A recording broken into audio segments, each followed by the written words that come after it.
بسم اللہ الرحمن الرحیم وبہ نستعین والصلاة والسلام علی سیدنا محمد وعلی آلہ وصحبہ اجمعین اما بعد۔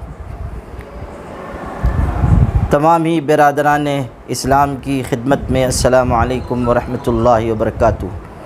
شہر عزیز مالیگاؤں کی جہاں ایک طرف دینی شناخت اور پہچان ہے، وہیں حال کے دنوں میں یہاں جرائم کی رفتار بڑھ رہی ہے، جو ہم سب کے لیے تشویش کا باعث ہے۔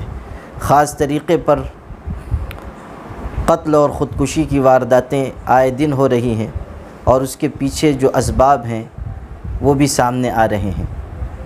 کچھ لوگ معاشی تنگی کی وجہ سے ایسا قدم اٹھا رہے ہیں، نشے کی لت کی وجہ سے بھی یہ وارداتیں بڑھ رہی ہیں۔ اسی طرح مختلف علاقوں میں خاص طریقے پر پسماندہ بستیوں میں نشہ رائج کیا جا رہا ہے، اور چھوٹے چھوٹے بچوں کو بھی اس کی لت لگ رہی ہے۔ یہ سب جرم ایسے ہیں جو کسی بھی معاشرے اور سماج کو تباہ کر دینے کے لیے بہت کافی ہیں۔ وقت رہتے ہوئے ہمیں اس پر قدغن لگانا چاہیے، اس کے سدباب کی فکر کرنی چاہیے، ان برائیوں کو روکنے کے لیے آگے آنا چاہیے۔ ہمارے آقا حضرت محمد مصطفیٰ صلی اللہ علیہ وسلم نے فرمایا ہے، تم میں سے جو شخص برائی کو دیکھے اپنے ہاتھ سے روک دے، اگر نہیں روک سکتا ہے زبان سے روکے، اگر زبان سے بھی نہیں روک سکتا ہے تو کم سے کم دل میں اس کو برا جانے۔ جب ہمارے شہر میں قتل، خودکشی اور نشے کی لت بڑھ رہی ہے تو ہم سب کو فکر مند ہونا چاہیے اور اس کے خلاف مل جل کر قدم اٹھانا چاہیے۔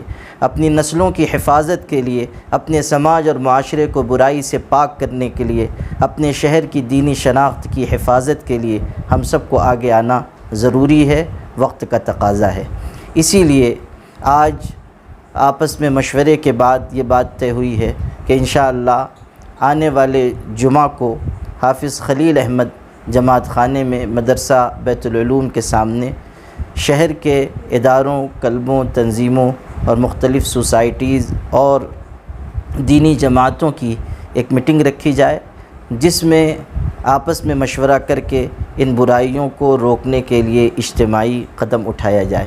انشاءاللہ آنے والے جمعہ کو عشاء کی نماز کے فوراً بعد حافظ خلیل احمد جماعت خانے میں یہ میٹنگ رکھی جائے گی، جس میں آپس میں مشورہ کر کے اگلا قدم طے کیا جائے گا۔ میں تمام کلبوں، اداروں، تنظیموں، دینی ملی جماعتوں کے کارکنان سے دستبستہ اپیل کرتا ہوں کہ اپنی دینی، اخلاقی، ملی ذمہ داری محسوس کرتے ہوئے آپ ضرور اس میٹنگ میں تشریف لائیں اور قتل، خودکشی اور نشے کے مٹانے کی مہم میں شانہ بشانہ ساتھ کھڑے رہیں، تاکہ ہم اللہ کے حضور میں سرخرو ہو سکیں اور اپنے شہر کے لوگوں کو اور اپنی نسلوں کو بھی بچا سکیں۔ والسلام علیکم ورحمۃ اللہ وبرکاتہ۔